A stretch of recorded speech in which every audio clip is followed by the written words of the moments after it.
রাসূল সাল্লাল্লাহু আলাইহি সাল্লাম বলেছেন, চার শ্রেণীর ব্যক্তি জান্নাতে প্রবেশ করবে না। তার এক নম্বর হলো যে ব্যক্তি তার পিতামাতাকে অবাধ্য হয়, পিতামাতার কথা অমান্য করে, পিতামাতার কথা অবাধ্য হয়, পিতামাতার বাহিরে যারা যায়, পিতামাতাকে যারা কষ্ট দেয়, তারা কখনো জান্নাতে প্রবেশ করবে না। দুই, যারা লটারি ক্রয় করে, যারা লটারি ক্রয় করে এই ব্যক্তি জান্নাতে প্রবেশ করবে না।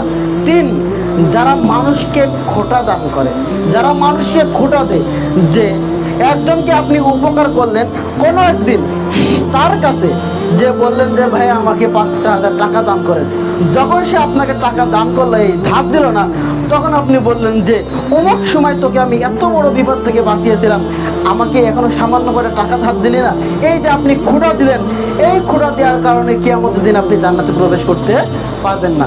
রাসূলুল্লাহ সাল্লাল্লাহু আলাইহি সাল্লাম শেষের দিকে বলেন, ওয়ালা মুদমিনুল খামর, এবং যে ব্যক্তি সর্বদা বিড়ি, সিগারেট, জর্দাকুল, ফেন্সিলের এই ধরনের নেশাদার দ্রব্য যারা খায়, পান করে, তারা জান্নাতে প্রবেশ করবে না।